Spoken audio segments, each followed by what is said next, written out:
my home's got soul, both in the build and also what I've created internally. And I love the feel of it and the sense of calm. And I love that it works when I'm here by myself, and it also works when I've got guests. So it's exactly what I visualise. And nearly 2 years after moving in, I wouldn't change a thing. So I think that's a great recommendation for a house. I have a huge collection of home design books, many of which focus on small homes, which I've been collecting since 1990. It's all about sustainability and natural materials.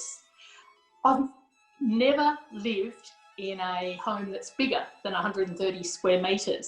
So even as a child, when we had 7 people living there, we were in a small home. And so this home is 106 square metres on a block that's 255 square metres.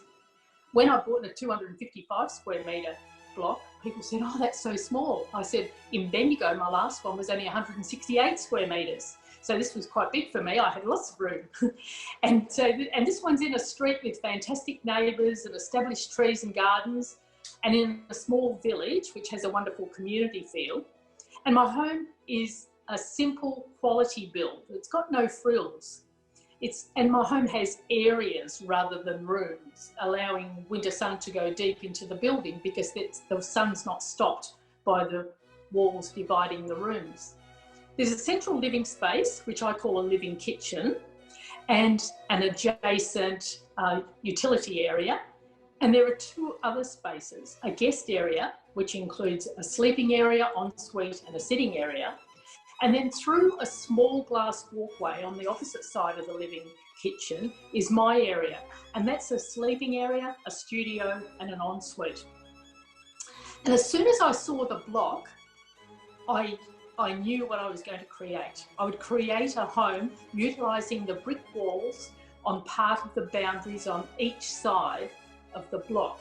This would enable me to create 2 courtyards. There's also another courtyard that's been created by the walkway. And in one of those courtyards, I have a beautiful outdoor bath.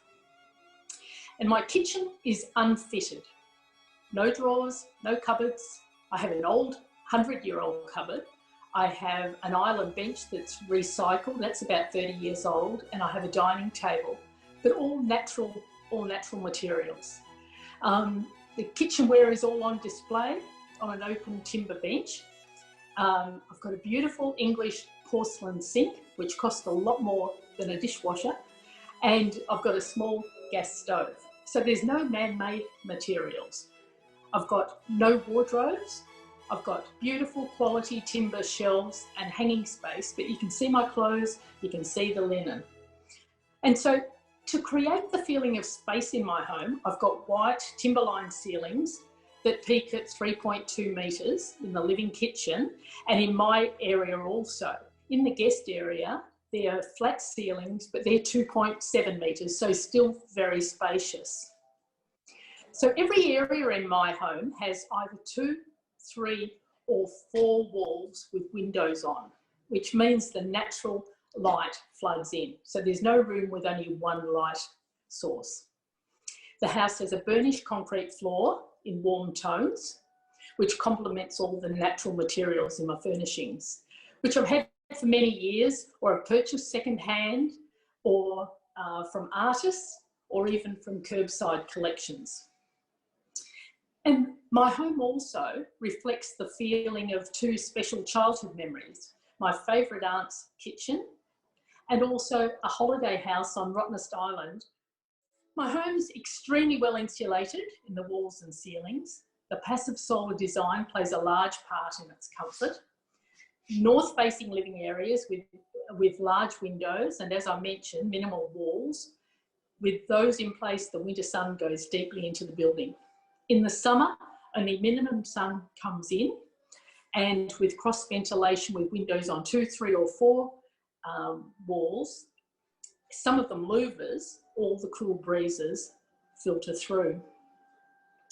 In my living kitchen, in the summer, I see the sun come up from one window, and by turning 180 degrees, I see the sun set. So I have the beauty of watching the sky, watching the sun. I love watching all the shadows, the changes as the seasons change. Point Lonsdale's on the coast with a temperate climate with no frost and very few extremely hot days. So I have ceiling fans in all rooms and no air conditioning. And having had 2 summers here, I now know that air conditioning isn't necessary. But like most of Victoria, we have longer winters and hence heating is very important. Even without the frost, we have cold days and cold winds in winter. I have hydronic underfloor heating, which is very toasty, silent and dust-free.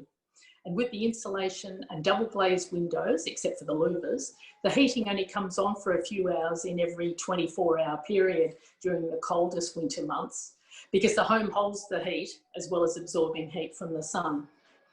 I did miss the ambience of a wood fire though. In all the homes I've lived in, and I added up, there's been about 25 in my life, there's usually been a wood fire. Very few haven't had that. And so this year I purchased a small European wood heater, which is absolutely divine and suited to the size of the house, very sustainable and uses minimum wood. When it comes to things like water saving, part of it's up to me. I have very brief showers. I also have a water tank that feeds from the both toilets, so I have that from a sustainability viewpoint as well. I don't have solar panels, but then I don't have hungry appliances either. I live very simply. I've got no dishwasher, no microwave, no hairdryer, no electric blanket. I don't even have an iron. I never ever iron. I've got no blenders or other kitchen gadgets, so my power bill is very low. I have blockout roller blinds on most windows, except the sliding doors in the living area, where I have beautiful linen and other textiles. One of them is actually a beautiful linen tablecloth. Another one is a large scarf. And then I have a cotton canvas painter's drop sheet covered in paint. And it looks beautiful and gets really a lot of compliments. So I live sustainably and simply, as well as living in the house that complements that lifestyle. The house has three materials for the facade: vertical timber at the front, hardy plank in the living area, and colour bond on my bed studio, and a colour bond roof. And I love it when it rains heavily, because not only have I got the rain on the roof, I've also got it coming in on the walls as well. Whilst I designed the house, it was enhanced by a designer, a local designer, Amy Farath, who worked with my builder. And my builder was fabulous Michael Lim, and he does eco-considerate design and construction. And it was very important to me right from the start to engage a local designer and builder. And he was absolutely fabulous to work with.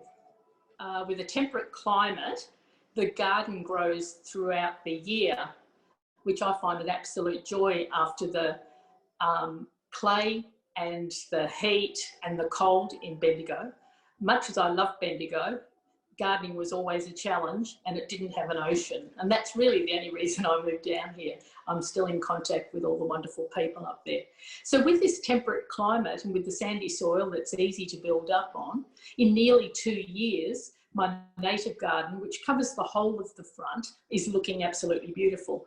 It's budding now, so the kangaroo paws will be out shortly, so the Kings Park special. I have no lawn.